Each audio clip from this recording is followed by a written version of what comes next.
जब कृष्ण के प्रति राधा का प्रेम समाज को चुभने लगा तो घर से उनके निकलने पर रोक लगा दी गई। लेकिन कृष्ण की बंसी की धुन सुनकर राधा खुद को रोक नहीं पाती थी।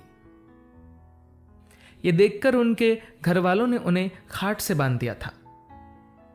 फिर क्या हुआ आगे, आइए जानते हैं। पूर्णिमा की शाम थी। राधे को बांसुरी की मधुर आवाज सुनाई दी। उन्हें लगने लगा कि अपने शरीर को छोड़कर बस वहां चली जाए। कृष्ण को राधे की इच्छा और उस पीड़ा का एहसास हुआ जिससे वह गुजर रही थी।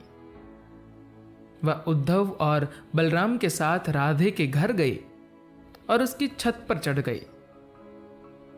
उन्होंने राधे के कमरे की खपरेल को हटाया, धीरे धीरे नीचे उतरे और राधे को आजाद कर दिया। इतने में ही बलराम भी छत से नीचे आ गए। उन्होंने कृष्ण और राधे दोनों को उठाया और बाहर आ गए।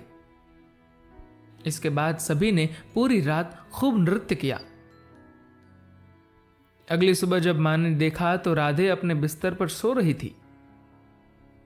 पूर्णिमा का यह अंतिम रात था। कृष्ण ने माता यशोदा से कहा कि वह राधे से विवाह करना चाहते हैं। इस पर मां ने कहा, राधे तुम्हारे लिए ठीक लड़की नहीं है। इसकी वजह है कि एक तो वह तुमसे 5 साल बड़ी है, दूसरा उसकी मंगनी पहले से ही किसी और से हो चुकी है। जिसके साथ उसकी मंगनी हुई है वह कंस की सेना में है। अभी वह युद्ध लड़ने गया है। वह जब लौटेगा तो अपनी मंगेतर से विवाह कर लेगा। इसलिए तुम्हारा उससे विवाह नहीं हो सकता। वैसे भी जैसी बहू की कल्पना मैंने की है वह वैसी नहीं है। इसके अलावा वह कुलीन घराने से भी नहीं है। वह एक साधारण ग्वालन है और तुम मुखिया के बेटे हो। हम तुम्हारे लिए अच्छी दुल्हन ढूंढेंगे।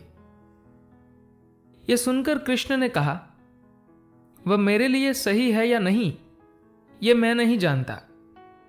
मैं तो बस इतना जानता हूं कि जब से उसने मुझे देखा है उसने मुझसे प्रेम किया है और वह मेरे भीतर ही वास करती है। मैं उसी से शादी करना चाहता हूं। मां और बेटे के बीच यह वाद विवाद बढ़ता गया।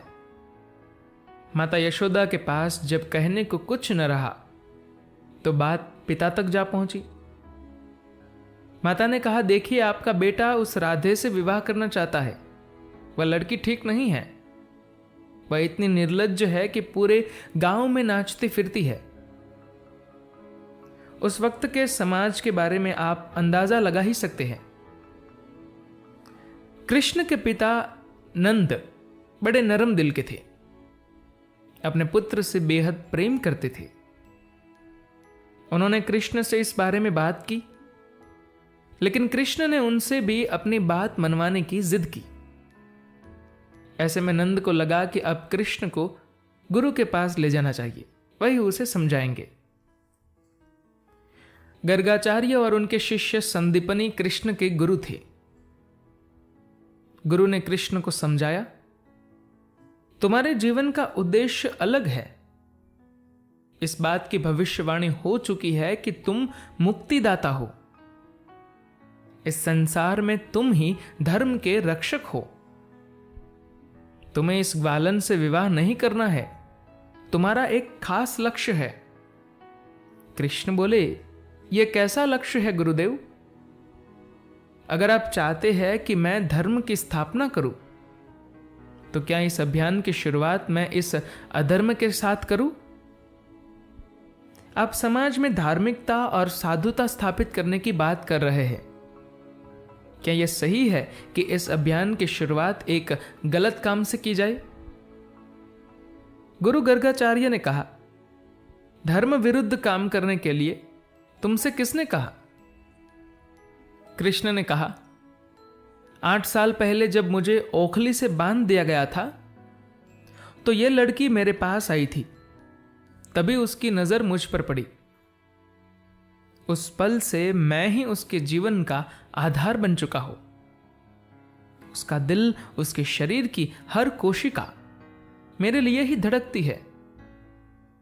एक पल के लिए भी वह मेरे बिना नहीं रह रही। अगर एक दिन मुझे न देखे तो वह मृतक के समान हो जाती है। वह पूरी तरह मेरे भीतर निवास करती है और मैं उसके भीतर। ऐसे में अगर मैं उससे दूर चला गया तो वह निश्चित ही मर जाएगी। मैं आपको बताना चाहता हूं कि जब सांपों वाली घटना हुई, अगर मैं वही मर जाता तो गांव में दुख तो बहुत से लोगों को होता, लेकिन राधे वही अपने प्राण त्याग देती। देखो, हर कोई सोचता है कि कृष्ण अजेय है, वह मर नहीं सकते, लेकिन खुद कृष्ण अपनी नश्वरता के प्रति पूरी तरह सजग थे। गर्गाचार्य ने कहा, तुम्हें नहीं लगता तुम पूरी घटना को कुछ ज्यादा ही बढ़ा चढ़ाकर बता रहे हो? कृष्ण ने कहा, नहीं, मैं बढ़ा चढ़ाकर नहीं बता रहा हूं, यही सच है। गर्गाचार्य ने दोबारा कहा, तुम मुक्तिदाता हो, तुम्हें धर्म की स्थापना करनी है। कृष्ण बोले, मैं मुक्तिदाता नहीं बनना चाहता। मुझे तो बस अपने गायों से, बछड़ों से, यहां के लोगों से, अपने दोस्तों से, इन पर्वतों से, इन पेड़ों से प्रेम है और मैं इन्हीं के बीच रहना चाहता हूं। यह सब सुनने के बाद गर्गाचार्य को लगा कि अब समय आ गया है कि कृष्ण को उनके जन्म की सच्चाई बता दी जाए। इसके बाद गर्गाचार्य ने कृष्ण को नारद द्वारा उनके बारे में की गई भविष्यवाणी के बारे में बताया।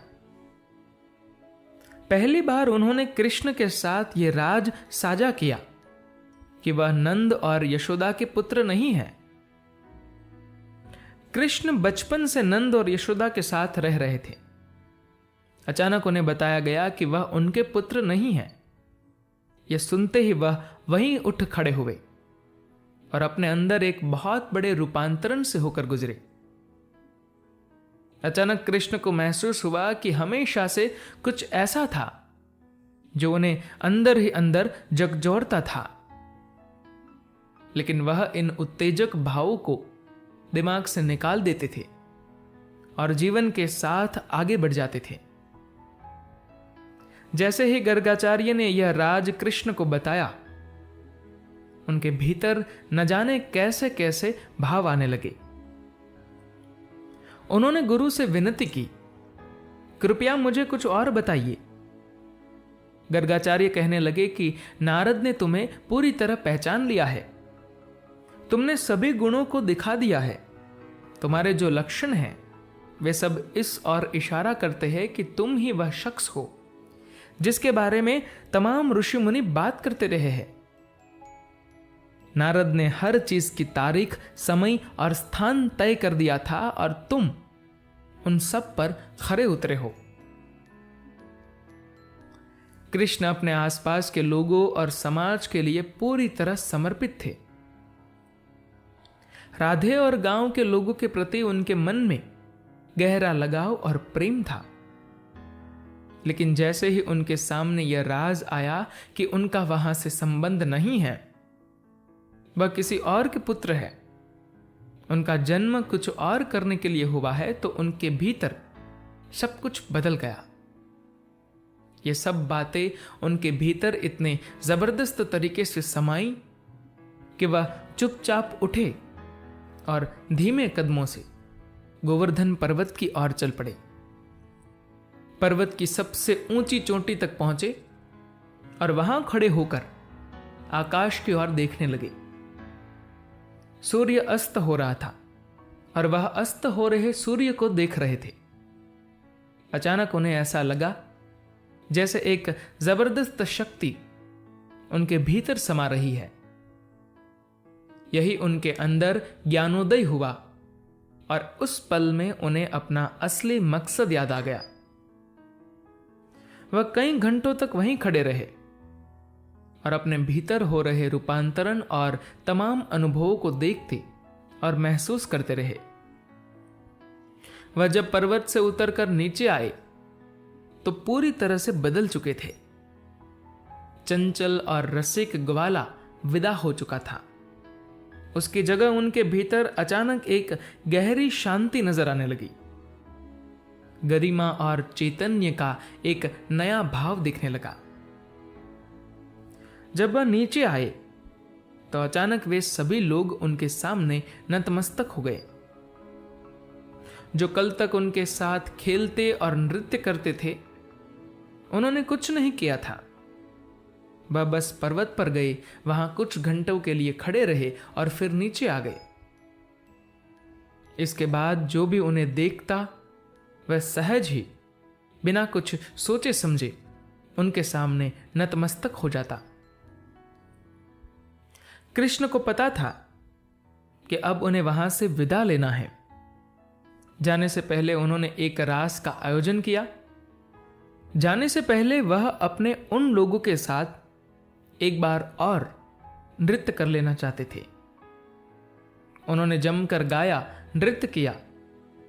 हर किसी को पता था कि वह जा रहे हैं, लेकिन राधे थी कि भीतर ही भीतर परम आनंद के एक जबरदस्त उन्माद से सरोबार थी और भावनाओं की सामान्य हदों से कहीं आगे निकल गई थी। वह इतनी ज्यादा भाव विभोर और आनंदमय हो गई कि अपने आसपास की हर चीज से वह बेफिक्र हो गई। कृष्ण जानते थे कि राधा के साथ क्या घट रहा है। वह उनके पास गए, उन्हें बाहों में लिया, अपने कमर से बांसुरी निकाली और उन्हें सौंपते हुए बोले, राधे, यह बांसुरी सिर्फ तुम्हारे लिए है। अब मैं बांसुरी को कभी हाथ नहीं लगाऊंगा। इतना कहकर वह चले गए। इसके बाद उन्होंने कभी बांसुरी नहीं बजाई। उस दिन के बाद से राधे ने कृष्ण की तरह बांसुरी बजानी शुरू कर दी। धन्यवाद।